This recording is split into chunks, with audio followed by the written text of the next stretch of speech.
일이 많고 참 평안을 몰랐구나.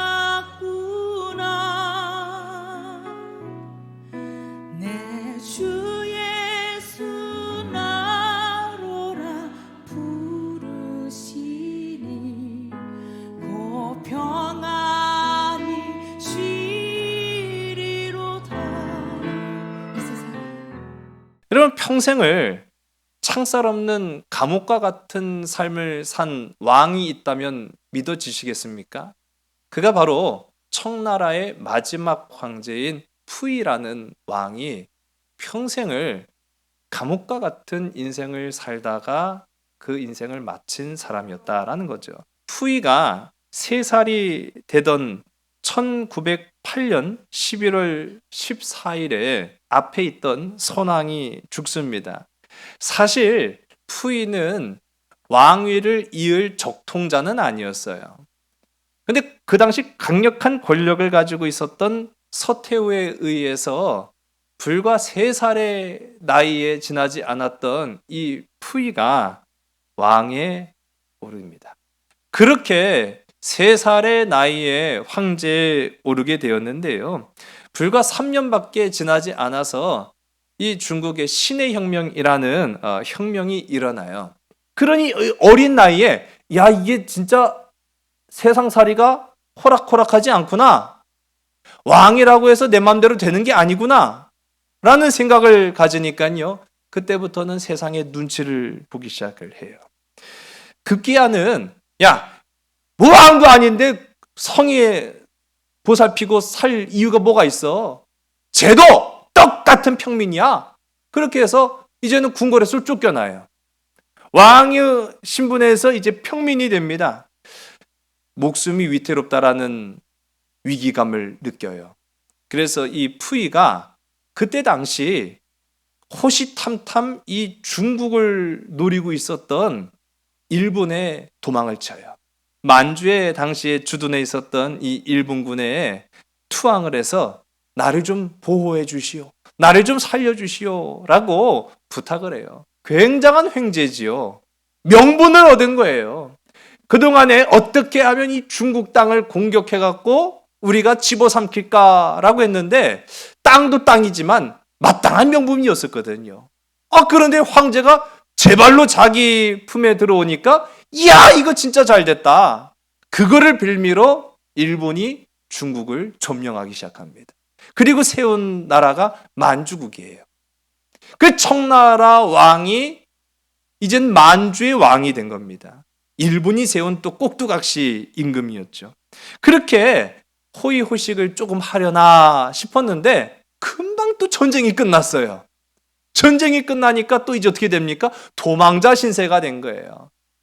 중국 사람들로서는 푸이라고 하면은 자기 나라를 일본에 팔아먹은 매국노가 되고 만 겁니다. 그래가지고 어떻게 야, 우리 일본으로 도망치자라고 해서 비행기를 탔는데 그 비행기가 이륙하기 전에 소련군에 붙잡히고 맙니다. 그래서 소련군에 붙잡혀서 이제 소련으로 끌려가요. 소련으로 끌려가서 나 이제 죽었구나 라고 생각했는데, 그래도 다행인 거는 감옥에 갇히긴 했지만은 소련군이 이 왕으로서의 대접을 잘 해줬다고 합니다. 뭐 얼마나 잘 대접했는지는 잘 모르겠지만 기록을 보면은 하루에 4끼를 줬대요.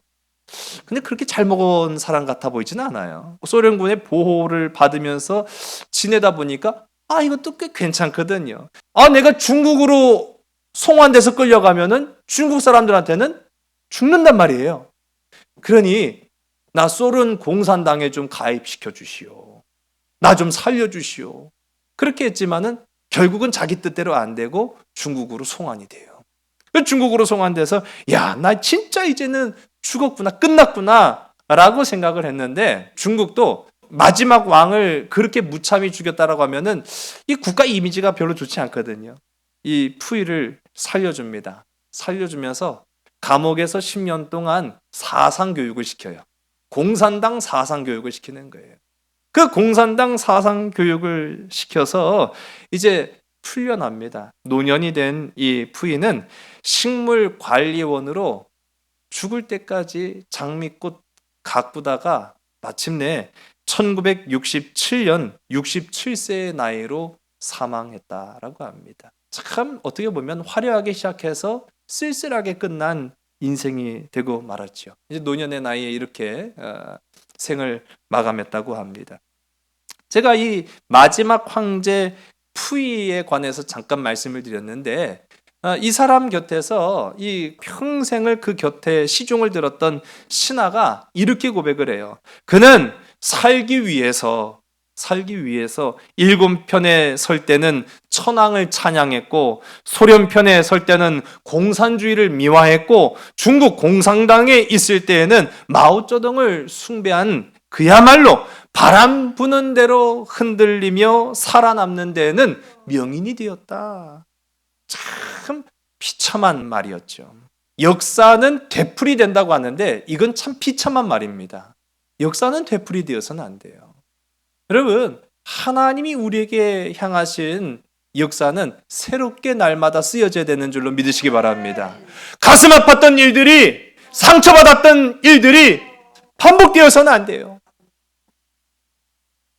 어떻게든 살아남으려고 사람의 눈치를 보고 세상의 눈치를 보고 요리조리 자기 몸을 의탁했지만은 결국 남은 것은 비참한 인생뿐이다. 비참한 결과뿐이다라고 하는 것은 너무 가슴 아픈 일 아니겠습니까? 오늘 또 다른 마지막 왕이 오늘 우리가 함께 읽은 말씀 가운데 등장합니다. 그의 삶도요, 인간적인 측면으로 보면 상당히 기구한 인생이에요. 그저 평생을 눈치만 보다가 사람 눈치, 세상 눈치 보다가 끝난 그 인생인데요. 헤롯 왕이 바로 그 사람이에요. 여러분, 헤롯 왕이라고 하면 우리한테는 좀 친숙한 인물 아닙니까? 근데 성경에 나오는 헤롯이요, 한둘이어야 말이죠. 그래서 보통은 우리가 헤롯이 이렇게 장수를 했나? 아니, 헤롯이 무진장 오래 산 것 같아요. 그런데 이게 헤롯이 한두 명이 아니라는 사실, 이 헤롯 가문이 있습니다. 이 족보를 보시면은 이거 뭐 그냥 부여만 드리는 참고용이고 이게 다 헤롯이에요. 굉장히 복잡하죠. 한두 명이 아니라는 것을 우리가 알 수 있는데 우리가 대표적으로 잘 아는 헤롯은 헤롯 대왕입니다. 이 헤롯 대왕이 무슨 일을 했죠? 아기 예수님 탄생하실 때 동방의 박사들을 맞아들이면서 내가 지금 살아있는데? 아주 내가 시퍼렇게 눈을 뜨고 살아있는데? 아니 누가 또 새로운 왕이 나타났다고? 근데 내심 그 속은 감추면서 그래요. 니들이 그 별을 쫓아가서 정말로 그 새로운 인물이 태어났다고 하면 나한테 좀 알려달라 라고 했던 바로 그 인물이 헤롯입니다. 근데 나중에 어떻게 됐지요? 3살 이전의 아이들을 다 죽이는 참혹한 일들, 사륙을 벌인 임금으로 우리가 잘 알려져 있는 이 왕이 바로 헤롯 대왕입니다. 또 다른 헤롯이 있어요. 그 헤롯이 헤롯 안티파스라고 불려지는 임금입니다. 이 헤롯 안티파스는요, 예수님을 십자가에 못 박을 때 당시에 생존했던 사람이었고 예수님을 신문했던 사람입니다. 그 외에도 이 헤롯한테는요, 헤롯 대왕에게는 3 아들들이 있었습니다. 이 3 아들들이 결국에는 이 이스라엘 땅을 3등분해서 분배를 받아요. 그 이름이 아켈라오, 빌립, 안티파스라는 이름을 가지고 있지요. 그 성경 가운데 보면은 이집트로 피신해 있던 요셉과 마리아가 이제 어느 정도 시간이 지나가지고 다시 돌아가려고 했는데 보니까 그때 왕이 아켈라오였다라고 하는 말을 듣고 아켈라오는 헤롯 아켈라오를 말하는 거예요. 헤롯의 아들이 또 이 왕이 되었다라는 소식을 듣고 겁을 먹어서 나사렛으로 가게 되죠. 예, 그런 모습들이 성경에 등장을 하게 됩니다. 그 외에도 그들과 상관없이 적통자가 있어요. 적통자. 헤롯의 이 왕가의 적통자가 있었는데 그 사람은 사도행전 12장 20절에서부터 23절에 나타나는 헤롯 아그리파 1세입니다. 이 헤롯 아그리파 1세가 참 유명해요. 누구한테 유명하냐면요, 미대생들한테 유명해요. 이거 한 번쯤은 다 보셨을지도 몰라요. 미대생들한테는 이제 눈 감고도 그리라고 하면 그릴 수 있어요. 맨날 저거만 보고 그리는 거예요. 바로 이 사람이 헤롯 아그리파 1세입니다. 성경에도 등장하는 바로 그 인물이죠. 우리가 이전에 살펴본 사도행전에 나타난 헤롯 왕이 헤롯 아그리파 1세고, 이제 드디어 우리가 오늘 말씀 속에 보는 임금이 바로 헤롯 아그리파 2세입니다. 마지막 헤롯 가문의 마지막 왕이었어요. 이렇게 헤롯이 한두 명이 아니었다라는 것을 이제 우리가 보게 되는 거지요. 그 헤롯은요, 그런데 그 출발부터 마지막까지 오로지, 앞서도 제가 말씀드린 것처럼 이 마지막 중국의 청나라 황제 푸이가 살아남기 위해서 눈치 보며 살아남기 위한 몸부림을 쳤던 것처럼, 이 헤롯 가문도 그 출발부터 마지막까지 눈치 보면서 어떻게든 이 인생을 살아가려고 처절한 삶을 살았던 사람이 바로 이 헤롯 가문이었다라는 거예요. 근데 헤롯 가문은요, 보통 보면은 참 사악해요. 그게 살기 위한 발버둥이었는지는 몰라도 그 한 사람 한 사람들을 보면은 연민도 느껴지는 부분이 있지만은 굉장히 사악해서 하나님께 사랑을 받지 못하는 그런 모습들을 보게 돼요. 이제 헤롯 가문의 출발점은 헤롯 안티파테르 2세로부터 시작됩니다. 이 헤롯 안티파테르 2세는 어떤 사람이었느냐? 유대 왕족의 신하에 불과했어요. 이때 당시에 이 셀류코스 왕조라고 해서 이게 성경에 나오진 않습니다. 이 성경에 나오지 않는 이야기들이요, 어디에 나타나면 다른 역사를 보게 되면은 이제 고대 근동사 또는 이 신구약 중간사라고 불려지는 이 역사를 보게 되면은 그 말라기에서부터 마태복음에 이르기까지 우리가 성경 속에 기록되지 않은 그 암흑의 400년 기간 동안에 아주 치열한 그런 이스라엘의 격변의 상황들이 그려져 있거든요. 그때 당시에 이스라엘을 점령했던 셀류코스 이 왕족이 있어요. 그 이스라엘 민족은 아닙니다. 근데 이 이스라엘 민족이 아닌데 계속 탄압을 하는 거예요. 종교적 압제를 가하기 시작하는 거예요. 제단에서 예배를 드리지 못하게 하고, 만에 하나라도 비밀이 예배를 드리는 사람이 있으면 3족을 정말로 죽여버리고요. 제단 안에서 이스라엘 사람들은 이 성결법을 지키잖아요. 그래서 그들이 먹지 않는 돼지를 제단에서 막 피를 흘려가면서 잡고요. 그러니 뭐 견딜 수가 없는 거예요. 그때 마캅이라는 이 한 가문이 일어나서 이거 도저히 못 참겠다. 그래서 외세를 물리칩니다. 외세를 물리치고 이제 우리는 독립하겠다라고 해서 그때 이제 독립 왕조가 생겨지는 거예요. 이게 유대가 그때 이제 또 독립을 하게 됩니다. 그렇게 되면서 왕족이 만들어졌는데, 그 독립운동에 앞장섰던 그 마카비 일족이 이제 왕족이 된 거예요. 그래서 마카비 가문이 왕족이 될 때, 그때 헤롯이 그들 곁에서 심부름이나 하던 신하에 불과했어요. 전에도 제가 말씀드렸습니다마는 이 헤롯 가문은 혈통으로는 유대인들과 섞일 수가 없어요. 이두메족입니다. 에돔족 속입니다. 그렇기 때문에 이스라엘 사람들이 아주 경멸하고 무시하고 그 안에 열등감을 늘 갖게 만들었어요. 그 열등감이 복수심으로 변한 거예요. 잘 이어져 갔으면 모르겠습니다. 그러나 그렇지 않아요. 이 권력 다툼 앞에는 가족도 없잖아요. 이 마카비 왕족이 나중에는 형제들끼리 서로 왕이 되겠다고 막 싸워요. 서로 왕이 되겠다고 싸우는 틈에 그때 이 헤롯 안티파테르가, 야, 이것들 봐라. 이것들이 지들끼리 싸우느라고 정신이 없네. 그러면서 이 헤롯 안티파테르가 똑똑한 편에 섰을까요? 멍청한 편에 섰을까요?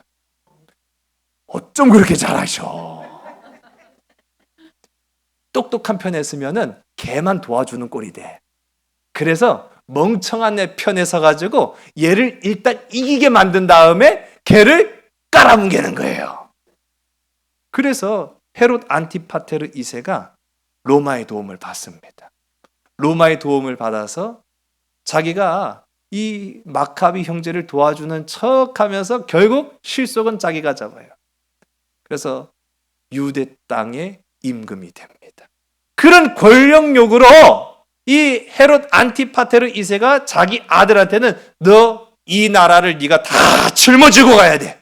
어떻게 빼앗은 나라인데, 어떻게 얻은 권력인데 너 절대로 이거 잃어버리지 말고 네가 잘 짊어지고 가라 라고 해서 물려준 그 아들이 우리가 앞서도 말씀드렸던 예수님 탄생하실 때에 그 별을 보고 야 나한테도 좀 알려달라고 했던 헤롯 대왕입니다.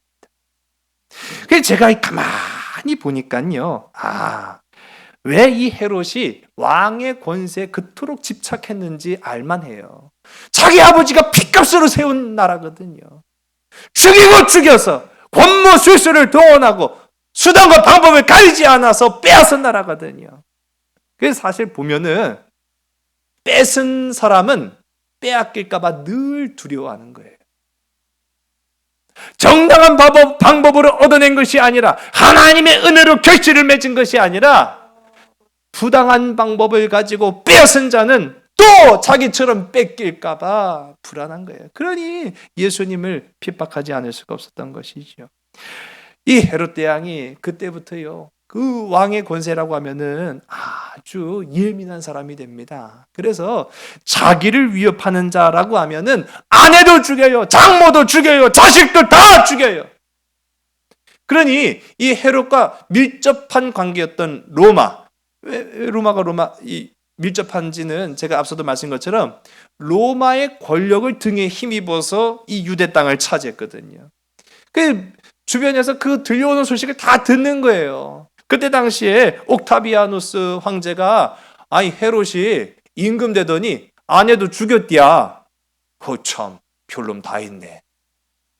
또 이윽고 지나가다 보니까 장모도 죽였디야. 호호. 그러더니 또 시간 지나고 나니까 두 아들들도 또 죽였디야. 가지가지 한다 정말. 그래갖고 기록을 남겼어요. 옥타비아누스가. 야, 헤롯의 아들이 되느니 내가 헤롯의 돼지가 되겠다. 헤롯의 아들로 사는 것은요 그만큼 어려웠다라는 얘기예요. 왕이 계승을 놓고 헤롯 대왕이 고민했어요. 자기 아들들을 죽이면서까지도 그렇게 고민했던 이 헤롯이 마침내는 전혀 적통자가 아니었던, 제가 아까 말씀드렸던 분봉왕이라고 말씀드렸죠. 아켈라오, 빌립, 안티파스한테 왕위를 물려주게 됩니다. 그 전에 적통자는 죽었어요. 이 죽었던 아들이 아리스토블루스인데요. 그 아리스토블루스가 죽고 나니까 그 아리스토블루스의 아들이 이뻐 보였을까요?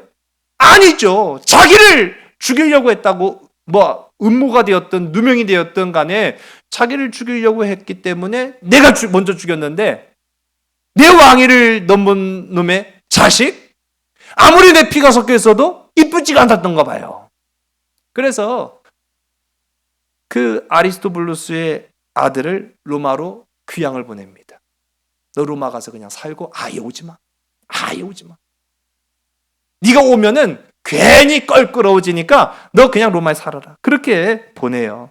근데 참 이 운명이라는 것은요 참 재밌는 거예요.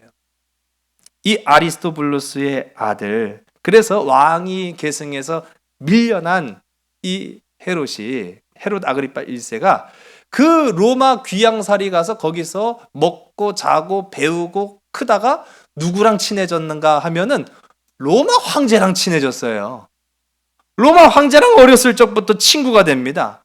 그래서 그 로마 황제가 황제의 자리에 오르니까 야, 너 니네 나라 가서 네가 왕해. 그래가지고 왕이 되었다는 말이죠. 참, 그러니 눈칫밥 하나는 기가 막히게 먹은 사람입니다. 마침내는 왕이 됩니다. 우여곡절 끝에 다시 왕의 자리에 서게 됐어요. 근데 명을 재촉한 사건이 등장합니다. 그때 헤롯 왕이 손을 들어 교회 중에서 몇 사람을 해하려 하여 요한의 형제 야고보를 칼로 죽이니 유대인들이 이 일을 기뻐하는 것을 보고 베드로도 잡으려 할세 때는 무교절 기간이라. 아멘. 지난 시간 말씀을 함께 살펴봤죠. 이 헤롯 아그리파 1세가 그렇게 왕이 됐어요. 그렇게 왕이 돼서 보니까 유대인들의 눈치를 보지 않을 수가 없는 거예요. 또 로마인들의 눈치를 보지 않을 수가 없는 거예요. 그러니까 어떻게 하면 유대인들을 기쁘게 할까라고 봤더니 풍문으로 들었던 그런 얘기가 자기 귀 속에 들어옵니다. 예수 믿는 자들 때문에 아주 골치를 앓고 있다는 거예요. 그럼 예수 믿는 자들을 잡아 죽이면 되겠네 라고 해서 걸려든 것이 사도 야고보였어요. 그 사도 야고보를 죽였단 말이죠. 그 반응을 살펴보니까 유대인들이 이를 기뻐하였다. 그리고 그 야고보를 죽인 헤롯 왕의 인기도 같이 올라간 거예요. 그러니 이 헤롯이 바로 그거다. 바로 이거네. 유대인들의 인기를 얻기 위해서는 그들의 입맛에 맞게만 해주면 되겠네. 그렇게 인기가 급상승했던 바로 그때 가이사랴, 우리 지난 시간부터 쭉 사도 바울이 억류돼 있던 곳이 가이사랴였다라고 제가 말씀드립니다. 해변가를 끼고 있는 아주 미관상 아름다운 곳이에요.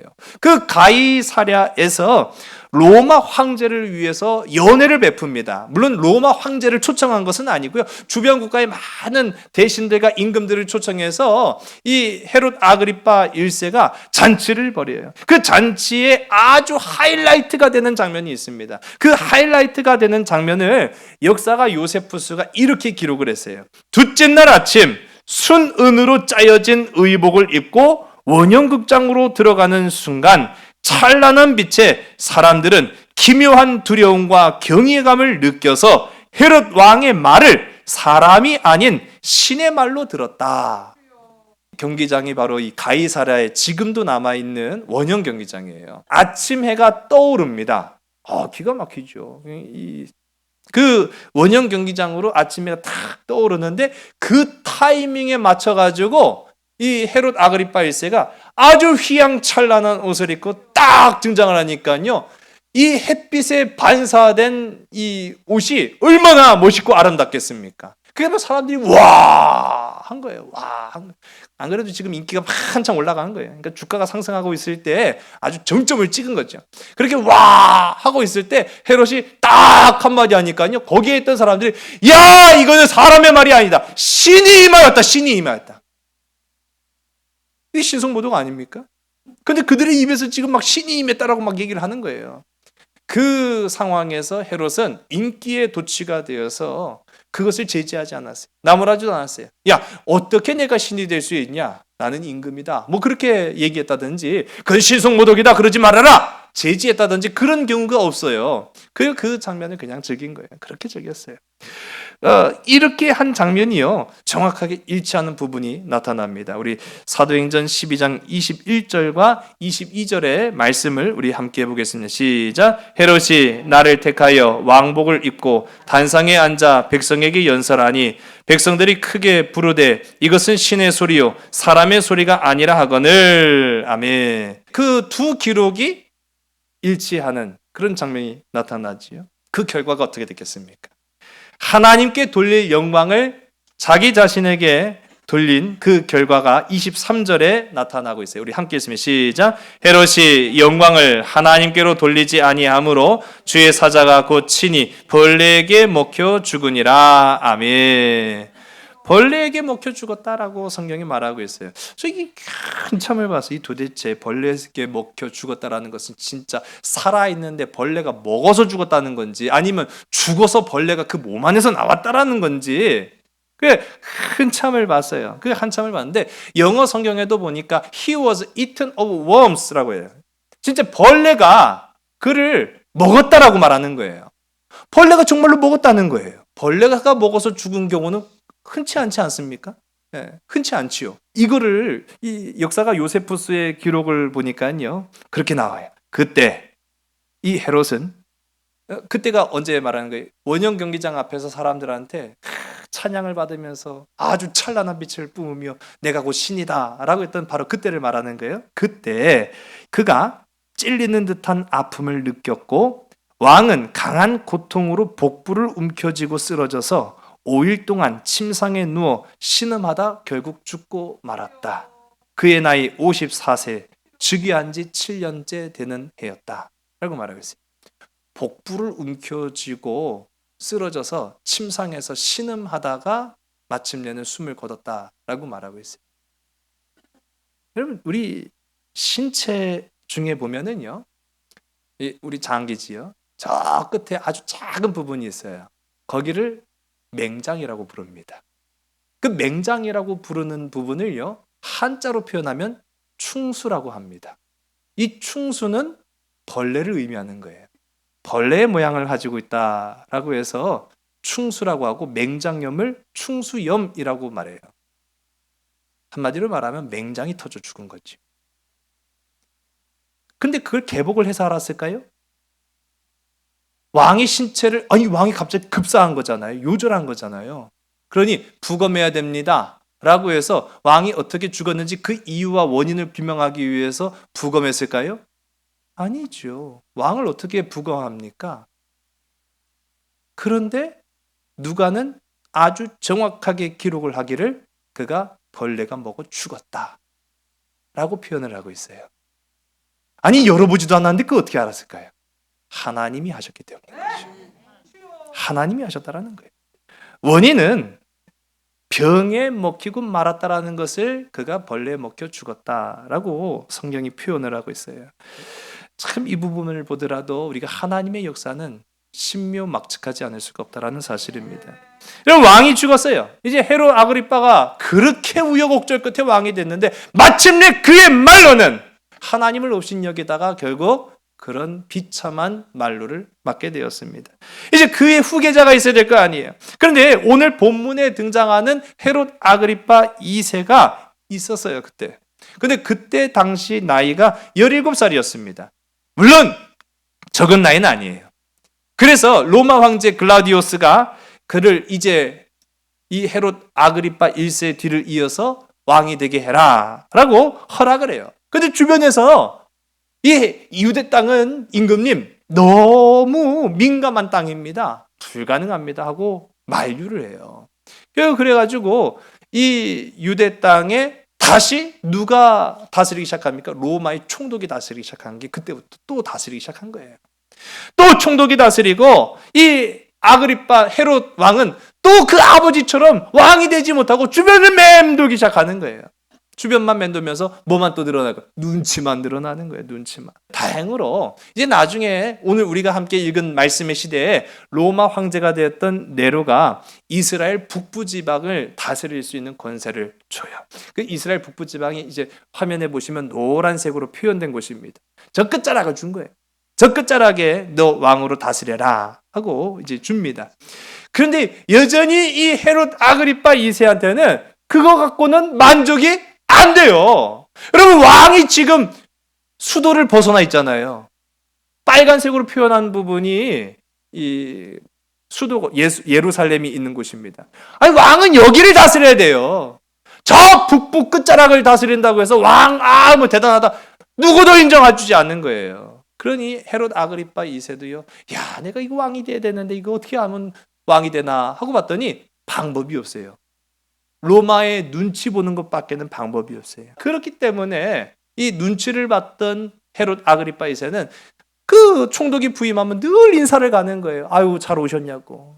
우리 좀 사이좋게 잘 지내보자고. 그런 식으로 하는데 이제 오늘 말씀 가운데 보면은 이 베스도 총독이 부임한 지 얼마 되지 않아서 그 아그리빠 2세 헤롯 왕이 방문을 해서 인사를 하는 장면이 나타나는 거예요. 우리 오늘 함께 읽은 말씀 13절과 14절의 말씀을 봅니다. 시작. 수일 후에 아그리빠 왕과 버니게가 베스도에게 문안하러 가이사랴에 와서 여러 날을 있더니 베스도가 바울의 일로 왕에게 고하여 이르되 벨릭스가 한 사람을 구려하여 두었는데. 아멘. 이제 베스도 총독하고 그렇게 우여곡절 끝에 조그만 땅덩어리의 왕이 된 이 헤롯 아그리빠 2세가 만나는 자리에서 바울 이야기를 꺼낸 거예요. 아니, 내가 오자마자 이상한 사건을 맡아가지고 참 재판을 했는데 그 참 사건이 이상합니다. 왜 사건이 이상하냐? 죄도 없는데 죄가 있다고 그러고요. 자기는 길을 쓰고 로마를 가야 된다고 그러고요. 하여튼 이거는 유대인 놈들도 이상하고 또 잡혀 들어온 놈도 이상한 그런 기이한 사건을 하나 맡았으니 이거 어떻게 하면 좋겠습니까? 하고 조언을 구하는 장면이에요. 또 자기 스스로는 변명하는 장면이기도 합니다. 그런 상황에서 누구보다도 이 유대 사정에 밝았던 헤롯 아그리파 2세한테 조언을 부탁하는 장면이에요. 이 18절과 우리 19절 우리 두 절의 말씀을 함께 읽습니다. 시작. 원고들이 서서 내가 짐작하던 것 같은 악행의 혐의는 하나도 제시하지 아니하고 오직 자기들의 종교와 또 예수라 하는 이가 죽은 것을 살아있다고 바울이 주장하는 그 일에 관한 문제로 고발하는 것뿐이라. 아멘.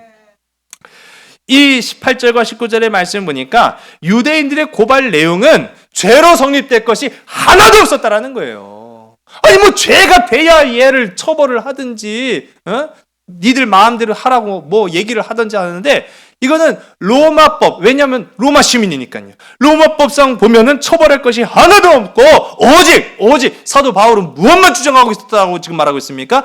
살아계신 죽었으나 다시 사신 예수 그리스도의 부활만 주장하고 있다는 거예요. 여러분이 가장 중요한 겁니다. 왜 중요하냐면요. 지금 베스도는 별것 아닌 것 정도로 생각하고 지금 아그리파 왕한테 이야기하고 있어요. 아이 뭐 다른 건 아니고 예수라고 하는 사람이 죽었다가 살아난 것에 대해서만 주장할 뿐입니다.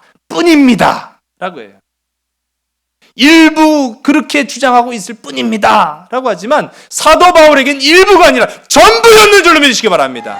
오늘 저와 여러분에게도 마찬가지예요. 세상 사람들에게 있어서 부활의 문제는 베스도처럼 아무 상관없는 것일 수도 있습니다. 그러나 오늘 예수 그리스도의 사명을 받고 십자가의 길을 따라 나아가는 우리에게는 그것이 전부인 줄로 믿으시기 바랍니다.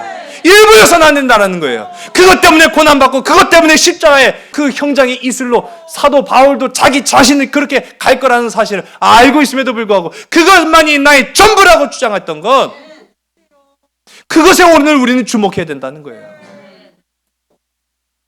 왜 사도 바울이 자기가 아무런 죄가 없음에도 불구하고 난 기어코 로마 황제에게 가겠다고 한 그 이유, 예수 그리스도의 부활, 난 그거를 말해야겠다라고 했던 것, 거기에 우리는 주목을 해야 된다는 사실이에요.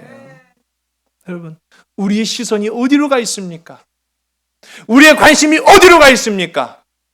나 하나 잘 먹고 잘 살겠다고, 이 풍파많은 세상에 어떻게든 살아보겠다고, 이 사람 눈치, 저 세상 눈치, 이 조직의 눈치 보면서 예수 그리스도는 내 삶의 그냥 일부에 불과하고 세상은 내 삶의 전부인 것처럼 생각하는 그런 많은 그리스도인들이 있을 때, 오늘 저와 여러분 눈치 보지 말라는 얘기가 아니에요. 뭐 눈치 본다는 게 뭐 다 잘못된 건 사실은 아니죠. 그러나 예수 그리스도가 우리의 삶의 전부이기를 간절히 소원합니다. 이 이야기를 하는 것은요, 분명히 베스도도 사도 바울의 입술을 통해서 복음을 들었다 안 들었다? 들었다는 걸 얘기하는 겁니다. 복음을 들었어요. 복음을 들었는데 그 복음을 들었던 베스도의 반응은 어떻습니까? 믿음의 반응이 아니었다라는 거죠. 반응이 보여져야 돼요. 반응이 나타나요. 말씀에는 믿음으로 반응이 나타나는 저와 여러분들에게 간절히 소원합니다. 말씀을 들었는데, 하나님의 은혜를 받았는데 예배 끝나고 돌아갈 땐 똑같아요. 이전의 모습과 똑같아요. 내 육신의 성정이 앞섰던 이전의 모습과 똑같아요. 과연 무엇이 그의 전부입니까? 예수 그리스도가 나의 전부라고 한다면 말씀을 사모하고 돌아갈 때는 예수여야만 해야 돼요. 은혜를 받고 돌아갈 때는 은혜가 나를 주장을 해야 된다는 거예요. 베스도는 말씀을 들었습니다. 그러나 그건 나와 전혀 상관이 없는 거야 라고만 치부하고 말았어요. 그러니까 이 문제가 골치 아파지는 거예요. 골치 아파지는. 우리 22절의 말씀을 우리 화면과 함께 보겠습니다. 시작. 아그리빠가 베스도에게 이르되 나도 이 사람의 말을 듣고자 하노라. 베스도가 이르되 늘 들으시리라 하더라. 아멘. 이때 이 아그리빠 2세가 베스도한테 베스도의 말만 듣고 보니까 야, 그 참 이상한 사건이네 라고 하면서, 그래도 이 아그리빠가 흐름을 알잖아요. 왜냐하면 유대인들의 사정을 누구보다도 더 잘 아니까요.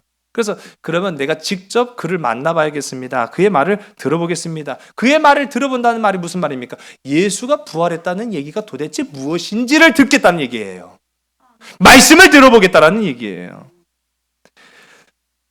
저는요, 이게 참 보면은 세상 사람들도 복음에 아주 무관심하지는 않습니다. 영적인 세계에 무관심하지는 않습니다. 그런데 중요한 사실은 복음은 관심만 있다고 해서 열매 맺어지는 것은 아니라는 거예요. 관심만 있다고 그의 삶에 하나님의 십자가의 사건이 역사화되는 것이 아니라는 거예요. 그럼 십자가를 짊어지는 저와 여러분 되기를 주의 이름 간절히 소원합니다. 관심만 있다고 되는 것이 아니라 하나님의 나라의 역사는 십자가를 붙들 때 이루어진다는 사실을 기억하시기 바랍니다. 우리 23절, 24절의 말씀을 함께 읽으면 시작. 이튿날 아그리빠와 버니게가 크게 위험을 갖추고 와서 천부장들과 시중에 높은 사람들과 함께 접견 장소에 들어오고 베스도의 명으로 바울을 데려오니 베스도가 말하되 아그리빠 왕과 여기 같이 있는 여러분들이여 당신들이 보는 이 사람은 유대의 모든 무리가 크게 외치되 살려두지 못할 사람이라고 하여 예루살렘에서와 여기서도 내게 청원하였으나 아멘. 이제 바울을 불러놓고 헤롯과 바울 사이에 이 베스도 총독이 전후 사정을 다시 한번 설명을 합니다. 그런데 그 설명하는 과정을 보니까요, 그 과정 속에 나타나는 모습만 지금 좀 보겠습니다. 모습을 보니까 이 아그리빠와 같이 동행했던 버니게라는 여인이 있어요. 버니게라는 여인과 아그리빠 왕이 굉장히 화려한 옷을 입고 그 자리에 나타났다라는 것을 이제 설명을 합니다. 굉장히 화려한 모습. 그에 비해서 죄수의 신분으로 끌려온 사도 바울이 화려할 수 있겠습니까? 그렇지 않죠. 또 우리가 보면은 사도 바울은 굉장히 외모적으로도 볼품없는 사람이었다라고 성경이 말하고 있어요. 그러니까 대조적인 거예요. 사람들 앞에 야 네가 가진 복음 뭐 별것 아니고 아유 찌질하고 아유 더럽고 아유 나 참 못난이들만 믿는 것이 예수구나 그렇게 보여질 정도로 사도 바울과 지금 그 사도 바울 앞에 대면하는 아그리빠와 버니게는 상당히 화려하고 멋있어요. 이 대조적인 모습. 근데 이 대조적인 모습 속에서 오히려 빛을 발하는 건 사도 바울이었다라는 거예요. 헤롯과 베스도와 버니게 그들은 오로지 자기 자신 밖에는 관심이 없었어요. 자기를 주목하기를 원했어요. 그래서 모든 것들을 화려하게 치장했을 뿐입니다. 그런데 여러분 생각해 보세요. 나만 쳐다보고 있으면 나아갈 수 있겠습니까? 나만 쳐다보고 걸어가는 사람은 반드시 넘어지거나 부딪힐 수밖에 없어요. 나아가야 되는 인생은요, 나를 보면 안 돼요. 앞을 봐야죠.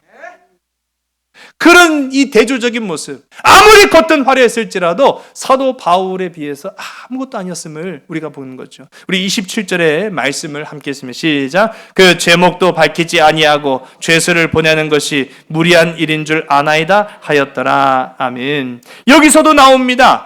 나만 쳐다보고 있다는 말이 무슨 말이겠어요? 지금 베스도는 이 사도 바울을 로마로 보내긴 보내야 되는데 합리적인 합당한 이유와 방법이 없었다는 거예요. 보고서를 써야 된단 말이에요. 그냥 보내는 법이 없잖아요. 아니 그냥 상법 이 심사로 보냅니까? 근데 지금 이 사람의 죄목도 없는데 죄수로 보내는 것이 이게 자기도 생각해 보니까 이건 말이 안 되는 거예요. 명분이 없는 거예요. 베스도뿐만이 아닙니다. 이 헤롯도 버니게도 그들의 이 정말로 말도 안 되는 관계도 명분이 없는 거예요. 아그리빠는 왕이 되고 싶어요. 그런데 왕이 되고 싶은 욕심만 앞섰을 뿐이지 마땅한 명분이 없었던 거예요. 명분이 없는 인생이 어떻게 합니까? 명분을 자기 인생에 갖다 끼우려고 하니까 안 맞는 옷을 입고 있는 것 같은 거예요. 우리도 마찬가지입니다.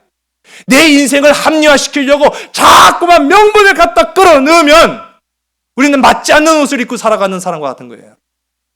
그럼 반대로 사도 바울은 어떤 사람으로 우리가 보여집니까?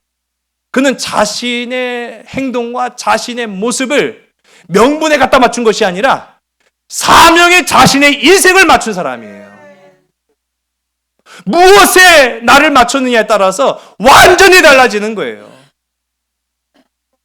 저와 여러분 바라기는 사명에 우리 인생을 맡기는 사명에 우리 인생을 맞추는 저와 여러분 되기를 주의 이름 간절히 소원합니다. 명분에 맞지 않는 인생, 명분에 맞지 않는 그런 목표를 가지고 살다 보니까 이런 결과가 나오는 거예요. 죄목 없는 죄수.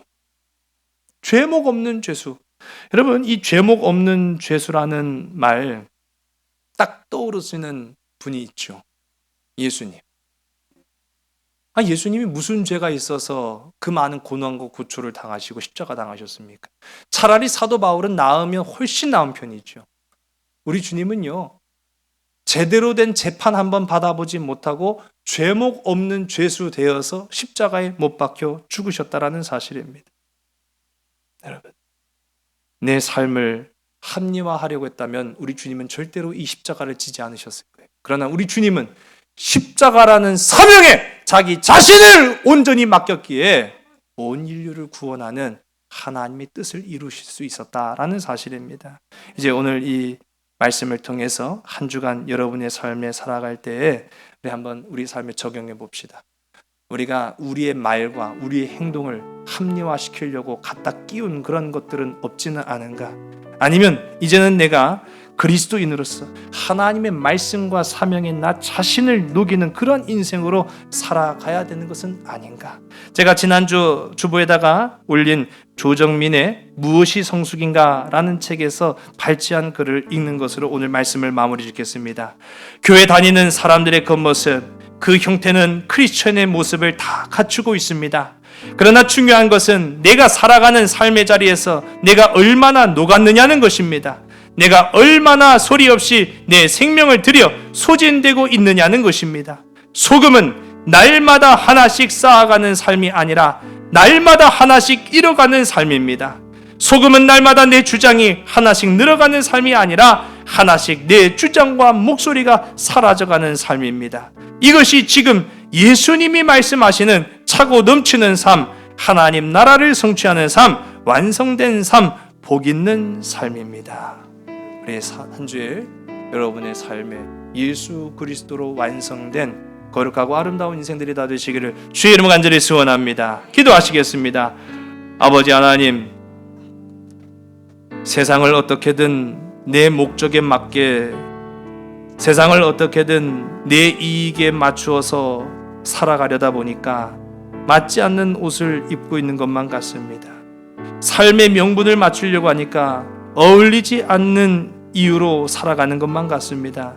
오늘 시간 사도 바울이 비록 그 겉모양은 죄인의 모습이었고 그 겉모양은 보잘것없는 모습이었을지라도 사명에 자기 자신을 맡긴 인생 되어서 하나님을 기쁘시게 하는 사라져가는 소금의 삶을 살게 하시니 참으로 감사합니다. 오늘 우리도 이와 같이 십자가의 삶, 순교자의 걸음으로 하나님의 나라를 성취하는 복되고 아름다운 인생들 되게 인도하여 주시옵소서. 모든 것을 주께 온전히 의탁하오며 사랑 많으신 예수 그리스도의 이름으로 감사하며 간절히 기도드렸사옵나이다. 아멘.